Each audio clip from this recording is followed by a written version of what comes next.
2018 வந்து சுப்ரீம் கோர்ட்ல சக்தி Vahini versus union of இந்தியாங்கிற வழக்குல தெளிவா சொல்லிருக்காங்க. இந்த நாங்க பாக்குறோம், இந்தியா முழுக்க பார்க்கிறோம், இந்த சாதி மறுப்பு திருமணங்கள் மட்டுமல்ல, ஒரு தலித் காதல் செஞ்சு திருமணம் பண்ணாங்கன்னா கட்ட பஞ்சாயத்து பண்ணக்கூடிய சாதி விரும்பிச்சவங்க தடுக்கிறாங்க, உதவிக்கிறாங்க. ஆனா மாவட்ட நிர்வாகமே காவல்துறையே படத்தை எதிராக்குன்னு சொல்றாங்க. அப்ப காவல்துறை எதிராகிற போது அதுக்கு மேல நம்ம சொல்ல வேண்டிய அவசியமே இல்லை. ஆகவே என்ன சொன்னாங்கன்னா, ஒரு காதல் திருமணம் சாதி மறுப்பு நடந்தான்னு சொன்னா அந்த இடத்துல தானாகவே முன் வந்து அவர்களுக்கு பாதுகாப்பு கொடுக்கணும்னு சொல்லி அதுல போட்டிருக்காங்க, கைட்லைன்ஸ் கொடுத்திருக்காங்க. தமிழ்நாட்டில் 2014 ராமசுப்ரமணியம் ஜட்ஜ் அவருக்கு சுப்ரீம் கோர்ட்ல போய் ரிட்டையர்மெண்ட் ஆகி இப்ப தேசிய மனித உரிமை ஆணையத்தில் உட்காந்துருக்காரு சேர்மனா. அவர் வந்து மதுரை பெஞ்சில் உட்காரும் போது விமலா ராணி வழக்குல வந்து கைட்லைன் கொடுத்தாங்க போறான், எப்படி எல்லாம் வந்து அவர் பாதுகாப்பு தரணும்னு சொல்லி.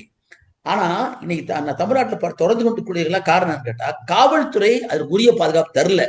இப்ப பள்ளிக்கரணைங்கிற இடத்துல உங்களுக்கு தெரியும், தாம்பரத்துக்கு பார்த்தா பள்ளிக்கரணை, அங்க அப்படிதான் வந்து அங்க பிரவீன்கிற பையன், அந்த தலித் மாணவனும் வயது வந்தவன் தான் வந்து அவனும் அவனுடைய காதலி 2 பேருமே 6 ஆண்டுகள் காதலித்தாங்க.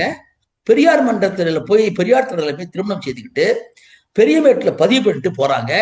பள்ளிக்கரணை காவல் நிலையத்துல வந்து அப்படியே அப்பட்டம் பட்ட போல மிரட்டுறாரு அவங்க அப்பா. ஏன்னா அவர் திமுக சார்ந்தவர். அதே சொன்ன மாதிரியே 6 மாசம் இந்த பையனை வெட்டி கொண்டாங்க போறாங்க. அந்த பொண்ணு தற்கொலை பண்ணிட்டா. இதுக்கு எங்க போய் சொல்றது? இது இந்த நிலையை தொடர்றதுக்கு காரணம்னா காவல்துறை முழு பொறுப்பே இருக்கணும். அக்கௌண்டபிலிட்டிங்கிற ஒரு இது பொறுப்பு யார் அப்படின்னு கேட்குது. இந்த வன்கொடுமை தடுப்பு சட்டத்திலே பாத்தீங்கன்னா விதிகள்லையும் அதே மாதிரி சட்டத்திலையுமே தெளிவா இருக்குது. காவல்துறைகள் இந்த மாதிரி சட்டம் ஏதாவது புகார் கொடுத்து வாங்க மறுத்தா அந்த காவல்துறை அதிகாரியை 6 மாசம் தண்டிக்கலாம். அவ்வளவு அற்புதமான பிரிவெல்லாம் இருக்குது. ஆனா நடைமுறைப்படுத்துகிற போதுதான் அது வந்து செல்ல மாட்டேங்குது.